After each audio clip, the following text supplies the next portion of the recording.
So there are a few things that it is our desire to help you reconfirm within yourself today. First, it would be nice if you could accept the existence of this vortex of creation.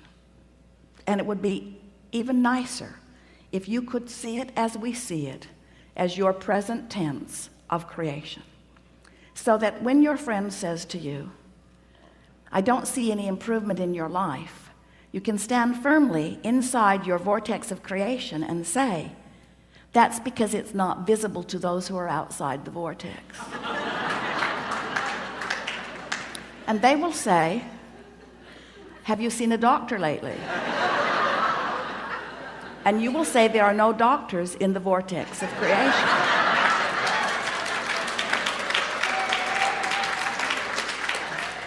When you let being in this vortex, when you let tuning yourself into the vibrational frequency of all that you are be your top priority, you get so much life back. Do you know how many arguments, how many words, how many efforts, how much action is necessary just to keep you alive and out of desperation when you're not in the vortex? In other words, it's a big effort to live this life when you're counting on your words and your action and your effort to make it happen. It's interesting. You could just have a conversation with one very well-meaning mother about her child that she adores more than life itself, and listen to all of the gyrations that she is going through in order to sort of kind of understand what's going on with her little boy and put it in the proper perspective, when really all she needs to do is step away from whatever's bothering him and away from whatever's bothering her and focus upon something that gives her access to the vortex, and from inside the vortex everything's clear. You cannot lead from behind. And if you are not in the vortex, then you have nothing to give anyone. Sometimes people say, Abraham, it seems like you teach selfishness. And we say, we really, really, really, really do.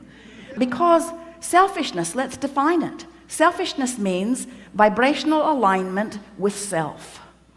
And in order to understand that, you got to know who self really is. Self is source. Self is pure positive energy. Self is worthy. Self is clear-minded. Self is healthy. Self is full of vitality. Self is eager about life.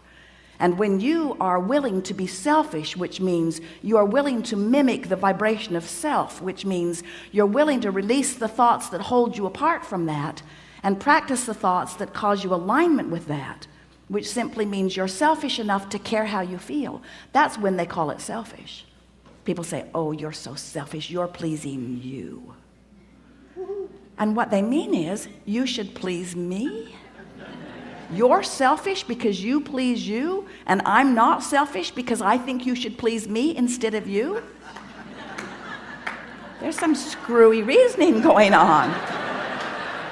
And every time it matters to you to please them instead of you, oh, it's such short-term gain, such short-term gain.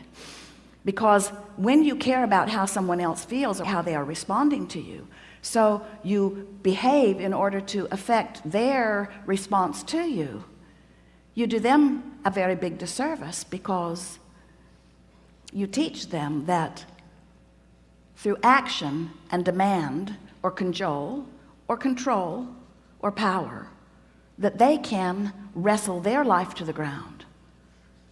And there's hardly going to be anybody as cooperative as you. Think about it. Have you ever had someone who was so cooperative they'd just do anything for you, and then they were the only one who would behave that way? So you just had that one friend? Often it was your mother. You weren't really ready for the world, were you? But when you show yourself that you have the power to come into alignment, not just with who you were before you were born, but with all that you've become ever since, not just with you and all you've become, but with Source itself. When you show yourself that by being selfish, which means by reaching for the best feeling thought you can find on whatever subject is active, when you care about being in the vortex, you care about being in concert with the energy that creates worlds. And one who's in the vortex, one who's in alignment with that energy, is more powerful than millions who are not. It's such an interesting thing to watch what goes on in your planet, because you are so good at step one. Most of you have made such a career out of step one. You sift through the data, and you know what you don't want, and you know what you do want, and you know what you don't want, and you know what you do want, and you know what you don't want, and you know what you do want, and you know what you don't want, and you know what you do want, and you know what you don't want, and you know what you do want. And sources over here, knowing what you want, being what you want, sending out a signal of what you want. Law of attraction's over here, gathering what you want, gathering what you want, gathering what you want, gathering what you want. You're over here.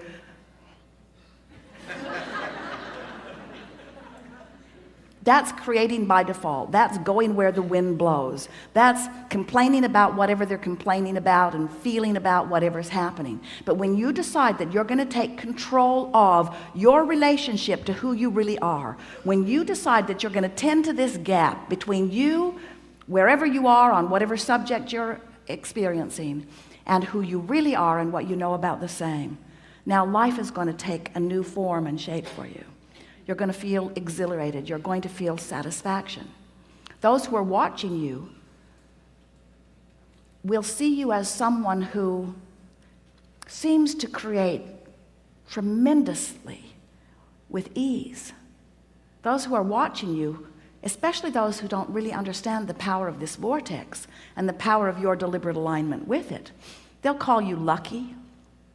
Many times they'll be jealous of you, because they'll watch your fortunes amass and your funds surround you, and they'll watch you in satisfying life experience. And when they say to you, "What do you know that I don't know?" the only thing that you can say to them that is of any real value to them is, "I figured out my relationship with me, and I'm constantly aware of my vibrational relationship to who I really am and what I really want. And I guide every thought I can to mesh with the wholeness that I am. I've become a deliberate thinker. I no longer create by default. I think on purpose, I speak on purpose, I act on purpose, and I don't do any of it unless I'm in the vortex." What do you mean? What's a vortex? What do you mean? What is a vortex? A vortex is a vibrational state of being that is the precursor of all positive motion forward of all that is. It's like encapsulated, condensed, straight up source. It's pure positive energy. It's the holding tank. It's the anchor. It's the touchstone.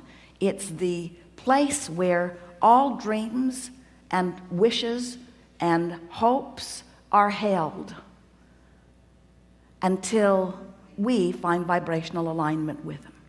It's the eternal pool of well-being to which each of us have added mightily along the path of our physical experience. So this vortex, it is a reality even though you can't see it, but you can feel it. You know how your dog hears things you can't hear and smells things you don't want to smell?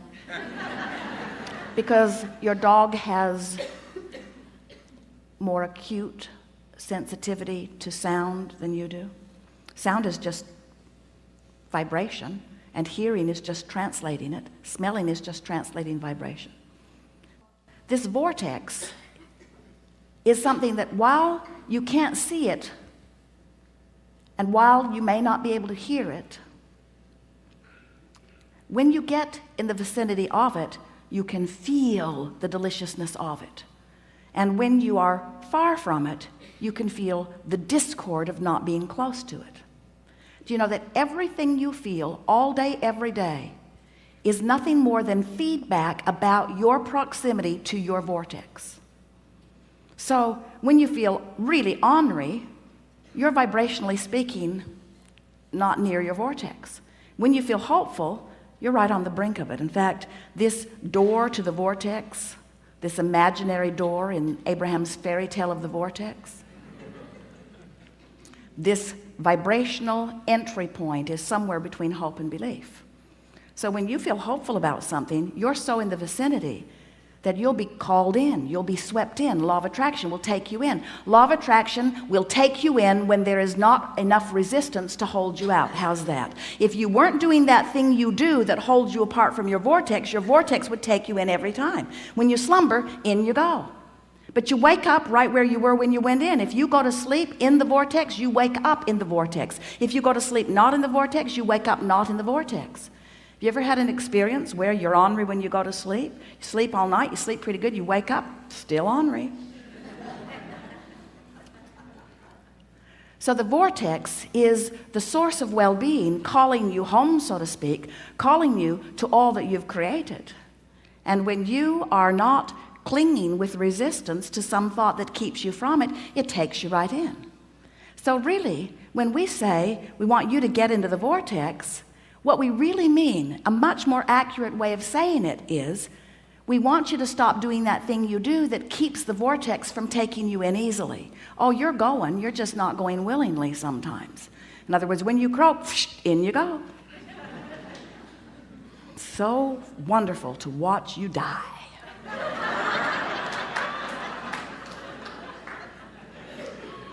Moving immediately into all that you have become, all that you've asked for. But we don't think you should have to croak in order to be in the vortex. We don't think you should have to croak in order to be what life has caused you to be. So, as we're moving forward today, we're eager to talk with you about whatever it is you want to talk about. And it is our desire to help you to find a vibrational stance, which means a mental approach, which means an attitude about whatever it is that you've got going on. We want to help you soften your resistance, because when you soften resistance, the vortex takes you in. And that really is where you belong. You belong inside that vortex where rendezvous with exhilarating things can happen all day, every day. Do you know that if this time-space reality has the wherewithal to stimulate a desire, so that the desire is in present tense already gathered in this vortex of creation, that this time-space reality has the wherewithal to give it to you now. And the only reason there is a gap between you putting it in the vortex and it showing up where you and others can see it and smell it and hear it and taste it and touch it is because you've got more resistance about the subject going on than you do belief or expectation about the subject. That's all. You just got to move yourself into more expectation.